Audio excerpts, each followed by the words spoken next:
White House, Senator Cruz. Thank you, Mr. Chairman. You know, the Senate Judiciary Committee is busy. They're not busy focused on the crisis on our southern border. In 9 months, we've had 0 hearings on the crisis on the southern border, even though 1.2 million people have crossed illegally, and there's a public health crisis playing out. But Senate Democrats have no time to worry about that. Senate Judiciary Committee is not worried about big tech censoring and silencing free speech. That is not a concern for big Democrats that are funded by big tech. No, instead, their priorities are, number one, amnesty. There's no priority they care more about than amnesty. We've had 4 amnesty hearings this year. And number 2, trying to intimidate the Supreme Court and Article 3 judges. That is a high priority. I have to say, the senator from Rhode Island, I always enjoy his charts. I do wonder where the red yarn is connecting one conspiracy point to the other. On the shadow docket, that is ominous. Shadows are bad. Like, shadows are really, really bad. Mr. LaCour, actually, General LaCour, you're a Solicitor General, damn it. Let's use proper titles. General LaCour, the Senate Democrats have a point here. Before Donald J. Trump, the Supreme Court had never decided emergency motions. Is that correct? Any emergency proceeding whatsoever? Yeah. That's not correct, Senator. Well, wait a second. Before Donald J. Trump, every single case the Supreme Court decided was fully briefed and argued. Isn't that right? That would not be correct. You mean they've decided emergency motions before the advent of the terrifying president from Trump?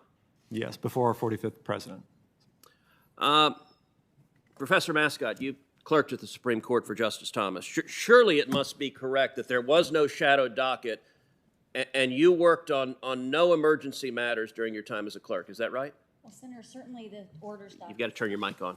Certainly the orders docket's typical, and yes, it's been around for a very long time. And on the jurisdictional points, California versus Texas, just last term, 2021, Justice Breyer actually underscored what the court said again in this most recent ruling here, which is folks need to have standing and can provide remedies only against parties, not general concerns about bills. You know, there's an old line that hypocrisy is the tribute that vice pays to virtue.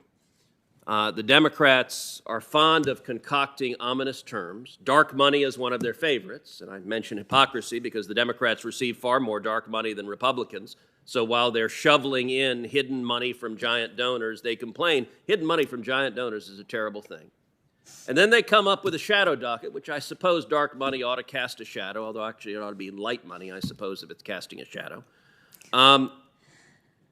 What they're calling a shadow docket is the ordinary operation of every court that's been in existence since the ratification of our Constitution, whether a district court, a court of appeals, or the United States Supreme Court. If there's a motions docket, the motions docket is handled on the motions docket. That has been always the case. When I was a clerk at the Supreme Court, I remember every damn execution in the country. The clerks are there until late at night, and many of the states have executions at midnight, and so on the West Coast it'd be 3 in the morning. And you'd have the clerks there till 3 in the morning dealing with the emergency motions, that every time there's an execution, 30 minutes before the execution, you get something. At the time I was clerking, they were faxed in. Professor Mascott, you probably don't know what faxes are. They weren't there when you were clerking, but it would be an emergency appeal at the end. And strangely enough, you'd call your justice and wake up your justice at midnight or 1 or 2 in the morning to cast a vote on the emergency appeal filed at the very end to try to delay the execution. So this whole notion of a shadow docket is called an operating court that is deciding emergency motions. But look, what this is really about is trying to demonize Texas and trying to demagogue on the question of life. Now, when it comes to demonizing Texas, I suppose I can understand the incentive of Senate Democrats to do so. Chairman Durbin is from Illinois. I just looked up the statistics in the year 2020 of what states people are moving out of. The number 1 state is New Jersey. The number 2 state is New York. The number 3 state is Illinois. Illinois did better. A year ago, it was the number 2 state for people fleeing. Last year, it was number 3. So Illinois is doing better. Where do the people from Illinois go? Well, clearly they don't go to the hellholes like Texas or Florida. Well, no, actually, that's exactly where they go. They go to Texas and Florida. Why? Because we actually have jobs there. We have low taxes and we protect people's rights. Look, Today's Democrats on the question of abortion are radical and extreme.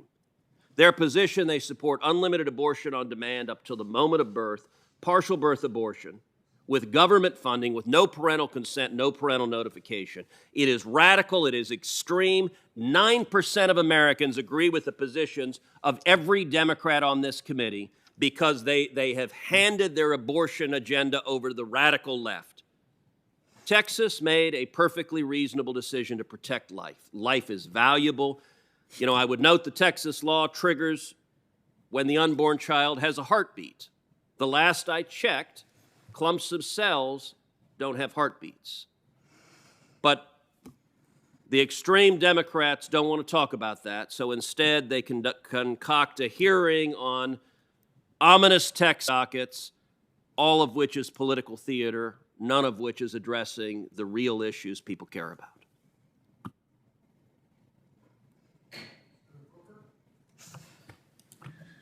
Thank you very much, Mr. Chairman.